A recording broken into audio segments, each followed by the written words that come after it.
என் அன்பு உறவுகள் அனைவருக்கும் வணக்கம். நான் ஏதாவது முடிவு எடுக்க போயில எனக்கு ரொம்ப தடுமாற்றமா இருக்கு.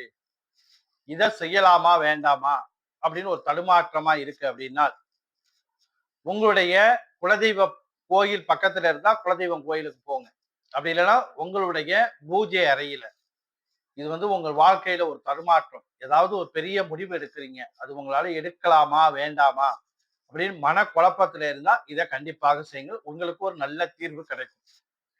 குலதெய்வ போட்டோ இருந்தா வீட்ல பூஜை அறையில அதுக்கு முன்னாடி. அப்படி இல்லைன்னா உங்களுக்கு விருப்பமான தெய்வம், இஷ்ட தெய்வம்னு ஒண்ணு இருக்குல்ல. உங்களுக்கு எந்த சுவாமிய ரொம்ப பிடிக்குமோ அந்த சுவாமிக்கு முன்னாடி விபூதி, குங்குமம். தனியா ஒரு பேப்பர்ல விபூதி மடிச்சுக்கங்க. தனியா ஒரு பேப்பர்ல குங்குமம் மடிச்சுக்கங்க. இத 2யும் மடிச்சு நல்லா நீங்க குலுக்கிட்டு அந்த சுவாமி பாதத்துல வச்சு பூஜை அறையில போடுங்க. கண்டிப்பாக இத நீங்க எடுக்கக்கூடாது. யாராவது வீட்ல குழந்தைங்க இருந்தா எடுக்க சொல்லுங்க. இல்லைன்னா பெரியவங்க இருந்தா யாராவது கூப்பிட்டு எடுக்க சொல்லுங்க. ஆண் சம்பந்தப்பட்ட தெய்வங்களுக்கு விபூதி வந்தா நல்ல உத்தரவு. பெண் சம்பந்தப்பட்ட தெய்வத்துக்கு குங்குமம் வந்தா நல்ல உத்தரவு.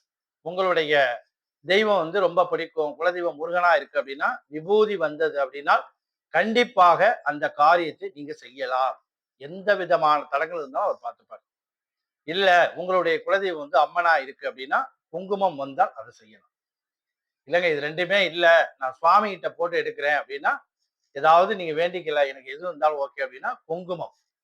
பொதுவா சிகப்பு வந்ததுன்னா அதை செய்யலாம். இப்ப முனீஸ்வரர், கற்பன சுவாமி இதுக்கெல்லாம் நீங்க உத்தரவு கேட்கிறீங்க, குலதெய்வமா இருக்குன்னா, விபூதி வந்தாதான் நல்ல உத்தரவு. அம்பாளுக்கு சிகப்பு. அதனால குங்குமம் வந்ததுன்னா நீங்க செய்யலாம். இது மாரி போட்டு பாருங்க.